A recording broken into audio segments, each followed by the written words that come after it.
आपने अक्सर सुना तो होगा कि गोल्ड एक सेफ इन्वेस्टमेंट है, लेकिन क्या आपको पता है कि चाइना दुनिया का सबसे बड़ा गोल्ड बायर बन चुका है। और सवाल ये है कि चाइना सोना इतना जमा क्यों कर रहा है। आज की वीडियो में हम दो चीज़ें समझेंगे कि गोल्ड एक्चुअल में है क्या और क्यों इतना कीमती है, चाइना गोल्ड क्यों और कैसे स्टॉक कर रहा है और इसका दुनिया की इकोनॉमी पर क्या असर हो सकता है। फर्स्ट ऑफ ऑल, गोल्ड है क्या।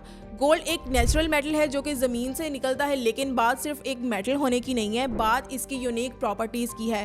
गोल्ड ना तो रस्ट होता है और ना ही तो ख़राब होता है, और ये बहुत रेयर है, यानी कि ये हर जगह नहीं मिलता। इजीली कैरी और डिवाइड किया जा सकता है सिक्कों में, बार्स में और ज्वेलरी के फॉर्म में। और सबसे इम्पोर्टेंट, लोगों का इसके ऊपर ट्रस्ट है।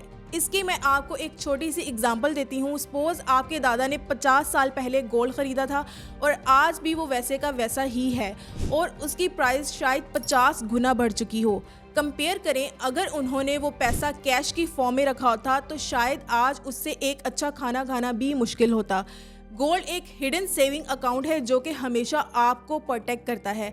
इसी तरह अगर हम बात करें चाइना की, एक ऐसा कंट्री जो कि दुनिया की सेकंड स्ट्रॉन्ग इकोनॉमी है, उसके पास ऑलरेडी ट्रिलियन डॉलर्स के रिजर्व्स है, फिर भी वो गोल्ड जो है वो क्वाइटली बाय कर रहा है। इसके पीछे भी एक बहुत बड़ी वजह है, और वो क्या है। सबसे पहली रीज़न, डॉलर डिपेंडेंसी को कम करना।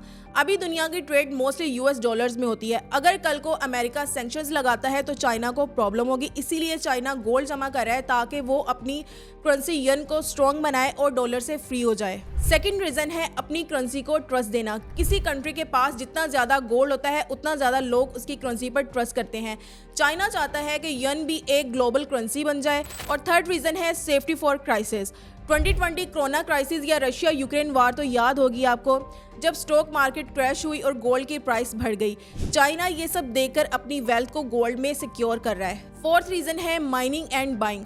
चाइना दुनिया का सबसे बड़ा गोल्ड प्रोड्यूसर भी है। जो गोल्ड वो खुद माइन करता है उसका बड़ा हिस्सा अपने पास रख लेता है और साथ ही दूसरे कंट्रीज जैसे कि रशिया और अफ्रीका से भी गोल्ड बाय करता है।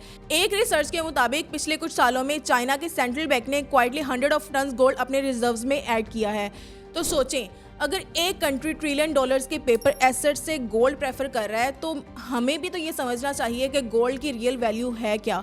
अक्सर लोग कहते हैं डायमंड्स भी तो रेयर होते हैं, तो फिर गोल्ड ही क्यों इतना कीमती है। सिंपल सी बात है, डायमंड्स की मार्केट आर्टिफिशियली कंपनीज के थ्रू कंट्रोल होती है, लेकिन गोल्ड की डिमांड और सप्लाई नेचुरल है। अगर बात की जाए दूसरे मेटल्स की, तो आयरन की अगर बात करें तो और कॉपर की बात करें तो ये यूजफुल तो है लेकिन ख़राब हो जाते हैं। इसी तरह अगर सिल्वर प्रीशियस तो है लेकिन ये जल्दी ब्लैक हो जाता है, लेकिन गोल्ड, अगर हम गोल्ड की बात करें तो ना तो ये रस्ट होता है और ना ही तो ये फेड होता है और हमेशा वैसे का वैसा ही रहता है।